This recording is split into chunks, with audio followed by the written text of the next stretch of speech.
minimal. But in these days, when the technology is as advanced as it is in terms of creation of sound, it really starts to cross the line into composition, because composition is generating sound that has structure, and certainly so does designing complicated synthesizer sounds as well.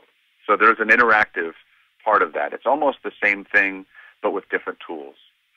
But in terms of arrangement, yes, absolutely. You can hear a song done by many different people. You can hear a country version of a song or a jazz version of a song, and it still has the essential same melody and essentially the same harmony. Arranging, you can sometimes find some alternative harmony that's really interesting. I had a song by Ricky Byers-Beckwith that was called Make Me Stronger, which is a beautiful a cappella choir piece that the Agape Choir does. And I was producing an artist named Esther Nicholson, and we totally loved the song and felt that it was really an important song for her. And I developed a total reharmonization of the song, in other words, using different chords under the exact same melody. It opened up a lot of creative space for it. So arranging falls into that as well. It's very important, because what you said about arranging, I've also heard the opposite, which is if you miss the boat on arranging, you can kill a song too. It's right? Like cooking, if you put the wrong spices in, you're gonna mess some things up, Indeed. No peanut butter in the soup, you know what I'm saying? Unless you're Thai. Exactly. Yeah, that's a good idea. Then in coconut soup, why not? Go for it. What does a music producer do, Ben?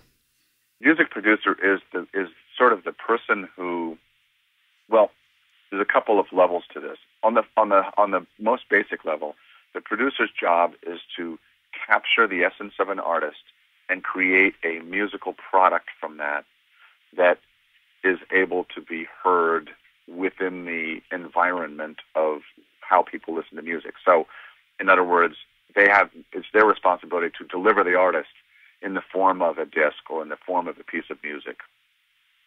On another level, the producer is the person who makes sure that the arrangement is the right arrangement for that artist, that the keys are right for that artist, that the performances that the artist does are the right performances for that particular song, because we live in a world where you can re-record and record and record and record until you come up with the very best of everything.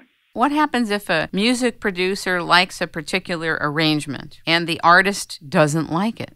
Well, it depends on who the producer and the artist are, of course. I think this is an organic process. And many times, what I do when I'm producing an artist, and this is way beyond what most producers do, is I'll actually do very simple workup arrangements, multiple arrangements for each song, so that we can look at it from a different perspective. So, like, for example, I might say, well, I really like the South African feel to this song, whereas this one I really wanted a straight-ahead R&B feel. And I can present them both to the artist and see which way the artist is going.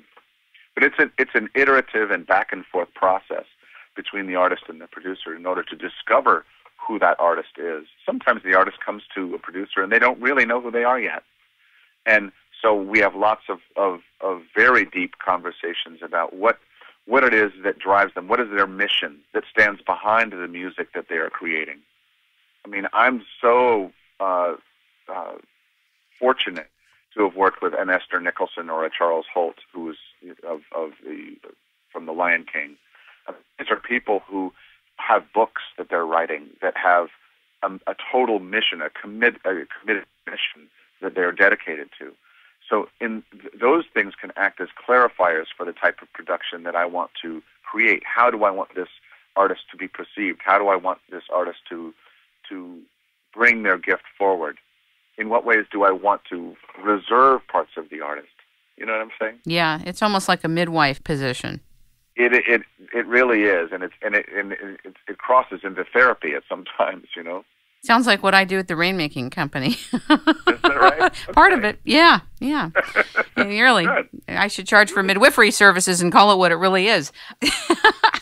Another question about clarifying what music direction is.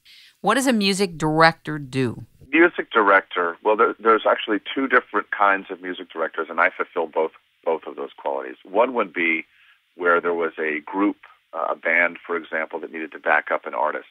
So I would come in, I would generate the charts for the musicians, I would rehearse the band, I would bring the artist in and represent the needs of the artist to the group, and so forth. So that would be one way. If I was a music director for some famous group, for example, that might be the approach that I would have, and that would be the proper definition.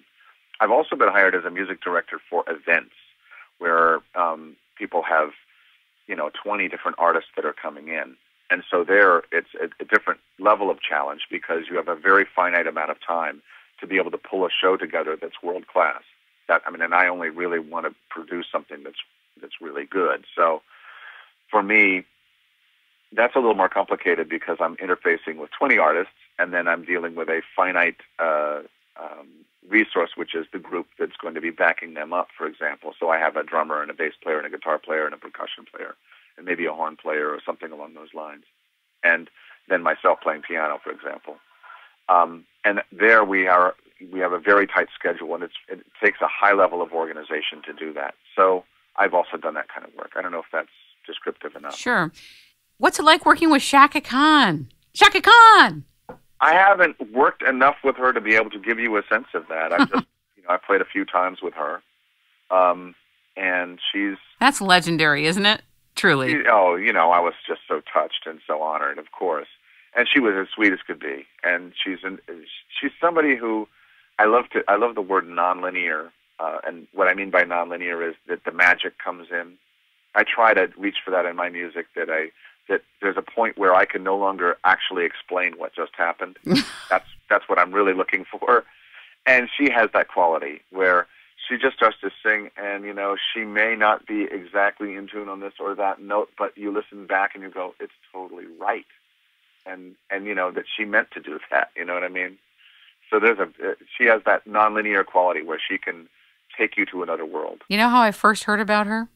I was a young tournament tennis player, and during that time of 13 years, started at 7, I used to work out with her the record label owner, Otis Smith, many, many years ago.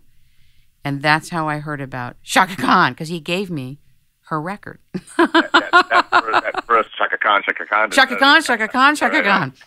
And the other person that you are working with now is the guitarist from Earth, Wind & Fire, McKay Allstars. Oh, my God. Wow. Oh, my God. My God is right. There are basically... and I didn't really realize it. And I had met Al from playing at Agape. He was in the house band with me, and I didn't know who he was. I didn't really care. All I knew was that we played really well together. And then one time he says, I'm doing these tours over in Japan. Do you want to maybe come in and play keyboards for it? And I said, well, yeah, I'd love to. At the time I was just programming for Korg at the time, and so it would be a wonderful, outcome for me. So he handed me the Earth, Wind & Fire material, and I started listening to it, and I went, my goodness, if you remove the guitar from this, there's no groove there. There's no feel to the songs. So he is that integral to the sound of Earth, Wind & Fire back in its heyday. They're still performing, aren't they? They were just down in Palm Springs. I don't know if all of them are together, but... No, it's really kind of a shadow of what it once was. Disbanded, yeah. Yeah, it's kind of a shadow of what it once was. But obviously these are the guys who invented that kind of music. So, all due respect, no matter what. But working with Al, I've been working with Al now for 20 years. Wow. And we go over to Europe and play the Earth, Wind & Fire music without any pre-recording and without any of the whistles and bells that most groups these days are using. And it's, a genuine musical experience, and it's been very successful in Europe.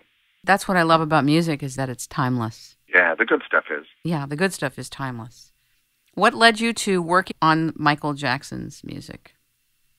Well, I was a sound programmer for Korg, and I was called by a very famous synthesist by the name of Michael Boddicker, and he was the go-to guy in Los Angeles on the scene here for 25 years. He was the guy. He was on every major record, and he was a fantastic programmer. And he called me